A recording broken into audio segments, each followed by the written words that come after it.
Hey everybody, Quantum here, and in this video we're going to be taking a look at Emerald Steel. It is July 10th, and Bucky just got an errata announced by Ravensburger today.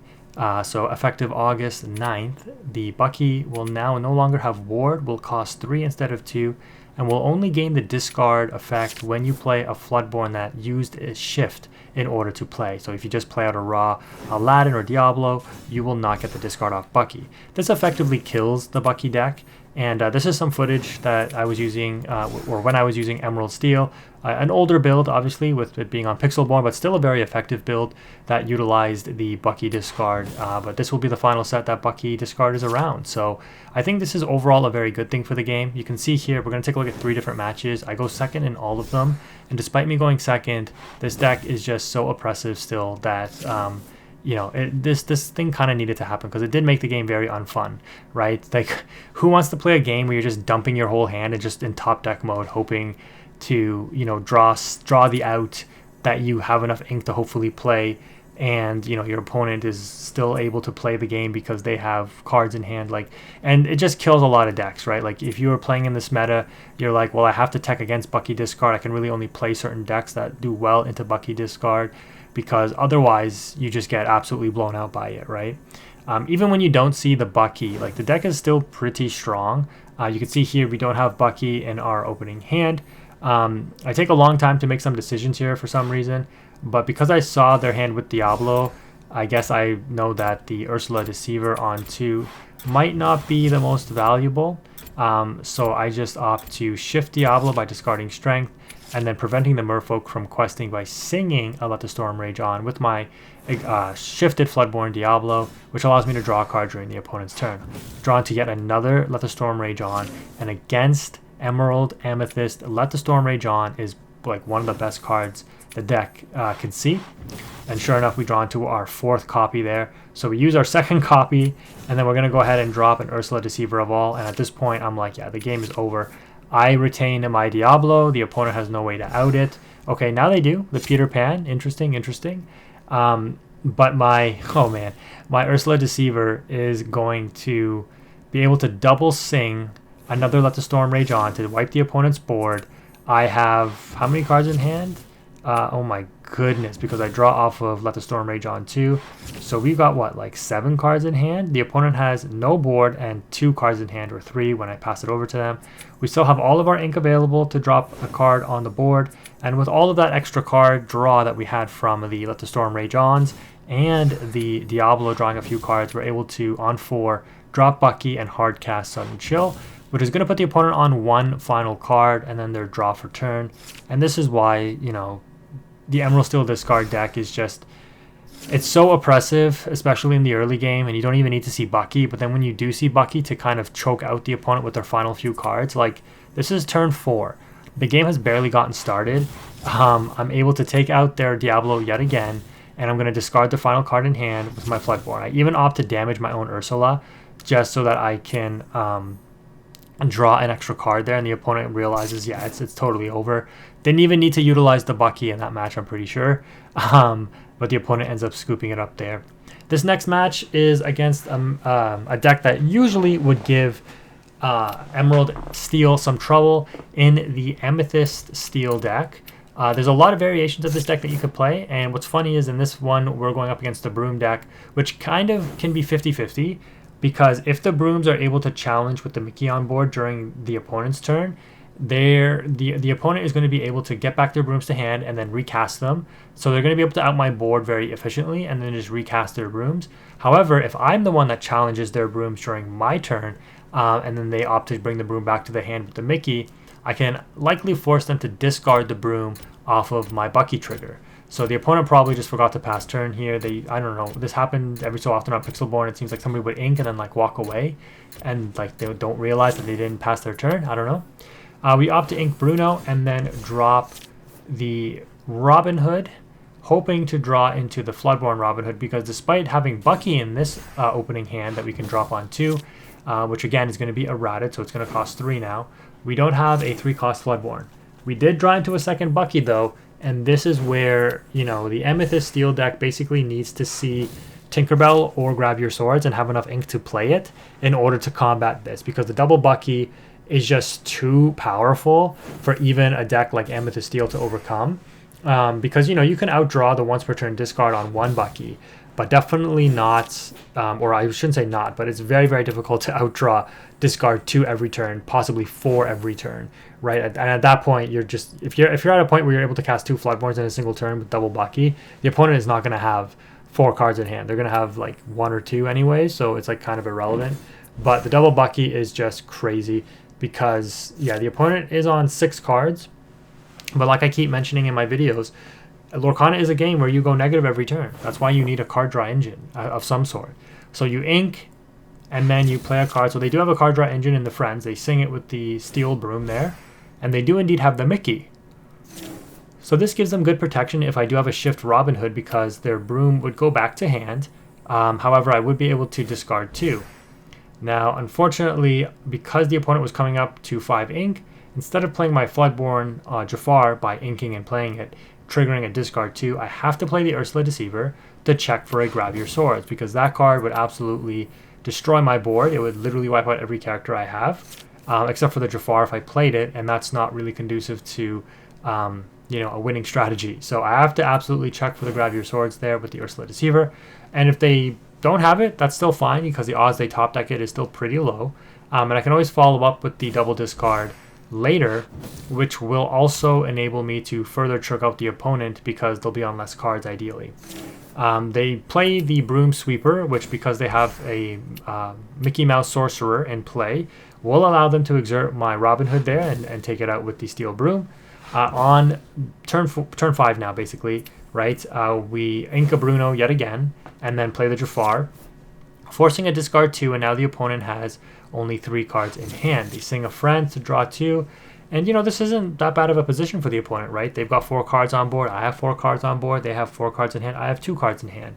But you're going to see the snowball effect, right? Because Bucky is just a card that keeps on triggering, eventually wiping out any kind of potential advantage your opponent might have.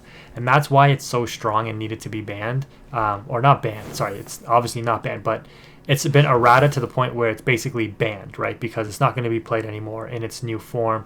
It's just way too weak, and it doesn't do what it needs to do, right? Like, people are saying if it would have just not had Ward, it would have been good enough. And I probably agree with that. Like, the Bucky discard deck would still be playable, but being able to hit it with, like, Fire the Cannons, Baboom, Brawl, things like that, is still very relevant, I think. Like the Sisus, right? Even the 1-drop Sisu. I think that would have been really nice, because when you look at some of the most powerful cards in the game, like Bucky and Hiram both get hit by that 1-drop, or sorry, that 3-drop Sisu that deals with 1 strength or less characters, right?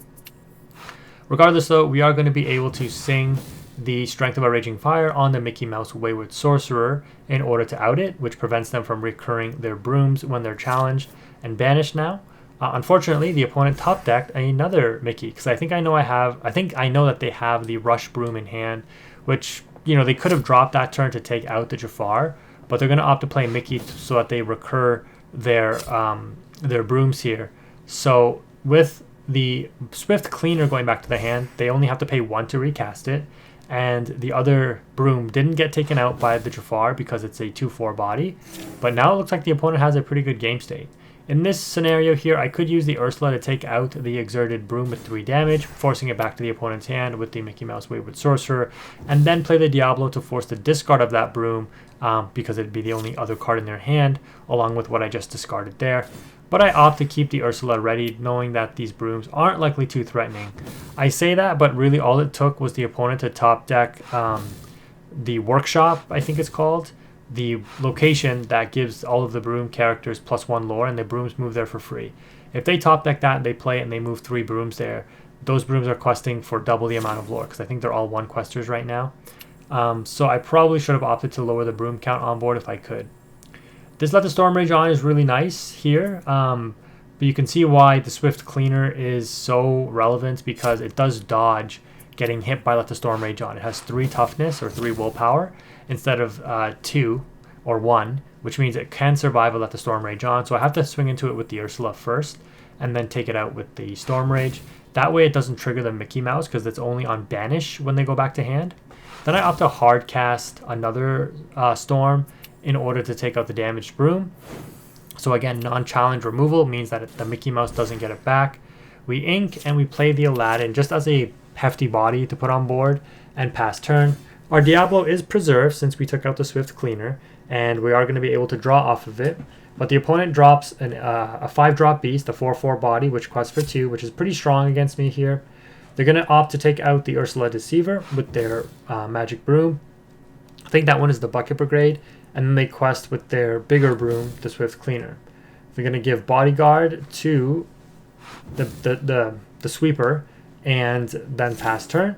I draw a Grab Your Swords, and Grab Your Swords here doesn't really do too much, right? I guess it would allow me to crash the Aladdin into the Mickey, but that's about it. I would still lose my Aladdin if I wanted to hard cast Swords and then use the Aladdin, so that's really not a great play. I'm going to instead use the Aladdin to take out the opponent's bodyguarded broom, which will trigger them to get it back to their hand. And I could opt to play the Flynn Rider now to force that discard of the broom they just got back to hand, which I do. And, you know, this is a favorable game state for me now. Despite the opponent looking like they're ahead and, you know, they'll be able to go to 11, this Flynn Rider is like your ultimate clutch the game out card. You put them into top deck mode, they have a kind of an underwhelming board, and then the Flynn Rider just instantly catches you up. You can see here I'm on 2 lore, and the opponent is going to go up to 11, I believe. I'm yawning there, sorry guys. But yeah, they're going to opt to quest. With nothing in their hand though, the Flynn Rider questing for 4 will instantly catch me up. So yeah, they go to 10 from 8 off the Beast quest. And do they opt to quest with Mickey Mouse? Are they going to put it at risk? I would have, because what am I really going to crash into that Mickey? Not my Diablo or my Flynn Rider. So that is a slight misplay in my opinion. We use Diablo to take out the opponent's Bucket Brigade there, which will trigger the Mickey to put it back to their hand. But like I said, we will use the FLOODBORNs in order to discard the brooms they bring back to hand. And this strategy, you can see, you know, there are 3 characters on board to my 7. I now have a Robin Hood up as well, which represents a big threat in taking out that Beast Tragic Hero. They top deck the Broom, but they cannot rush down a character since both of my exerted characters are evasive. And you can see the Flynn Rider instantly got me back into the game in terms of lore. I'm on 7 now from 2 and to the opponent's 11, right? Or now 13. So they're going to end up questing, I think, with everything this turn, now realizing that, yeah, they need to race. They should have really quested with that Mickey Mouse last turn because they would have been on 18 and I wouldn't have been able to take it out this turn, I'm pretty sure. But now that I have the Robin Hood on board, I can definitely take out their Mickey. But I top deck really well here, and not needing to do that, it's just a Sung Grab Your Swords into a hard cast Grab Your Swords, which wipes out the entire field here. And I think the opponent knows it's pretty much coming to an end, and they're going to hit that Resign button once they see their draw. And that's going to be a GG. We'll move on to the final match of Emerald Steel in the showcase, which is up against another Amethyst Steel deck. To round out the video, I thought we would take another look at Emerald Amethyst here, because this is definitely one of the decks that are really held back in the current metagame, as well as any aggro deck really, as long as Emerald Steel or Amber Steel Song are the powerhouse decks of the format. Simply because, especially with Emerald Steel, honestly, because of the amount of songs that they play, but Emerald has access to Ursula Deceiver of All, and you saw me double sing twice I'll Let the Storm Rage On in the first matchup against Emerald Amethyst, and that was just too much for really any deck in the early game to overcome. Now I am on a more aggressive build of Emerald Steel in this video, where I'm on the 12 1-drops, you know, the Pegasus, the Diablos, and the Robin Hoods. I don't think I saw a song in that opening hand there, so my Ursula Deceiver, I know, is likely not too high of a value. I do have the Robin Hood Shift line, which is really strong here, despite not having a Bucky, but I also have a Diablo Shift if I would have kept that Bruno song. So you could argue that I could have inked the Pegasus and kept the Bruno instead, so I can shift Diablo on this turn, because the opponent shouldn't really have an answer unless they have the Pan Shadow in hand. But they don't play 4 copies of that, and you know, even if this opponent was playing it, the odds that they have it are likely pretty low. So the Ursula Deceiver me and see that, you know, I have a Robin Hood, and I have a Robin Hood on board obviously, and a Diablo. So they're just going to opt to continue to play out the best they can. but they know likely that they're in a really tough spot. They quest with Pegasus and with Ursula, which is very surprising considering that they know I have the Robin Hood. We top deck another one there, by the way. Our Pegasus will trade out with theirs, just slowing the opponents down now and cleaning up the board state. And like I mentioned many times before, you know, Steel being able to play Robin Hood here to check the aggro decks. The opponent is on 3 lore, I'm on 3 lore. I have the superior board state now, and I also continue to have card advantage, but I also now have tempo, I would argue. Despite the opponent dropping a castle here, I am fine with this castle gaining a little bit of lore, because yeah, the discard doesn't really matter. I'm going to be able to take out the Flynn Rider, completely clean up the board. I still have a Robin Hood that represents a lot of quest and a lot of damage potentially that I can throw into things. And now I have a Diablo established, which again, the opponent, unless they have a Mother Knows Best, can't answer right now. The Pan Shadow can answer it next turn after we get at least 1 card draw off of it. But playing Pan Shadow in this scenario doesn't really do too much for them. So they're going to go ahead and just drop a big Pegasus here, which is good because it does counteract the opposing Diablo on my side of the field. So we're going to go ahead and top deck the Inkable that we need in order to play Beast Tragic Hero. We throw everything into the Queen's Castle to out it. And despite the opponent being on 7 lore, they have no additional resources. And now the Diablo is going to be able to go to work here and get me some cards. But the opponent does trade out the... Well, not trade, because they still have their own Pegasus. They top deck a Rabbit, and this is where the opponent can definitely get back into the game. We have the Beast Tragic Hero, though, to match the opponent's excessive card draw with Rabbit, potentially.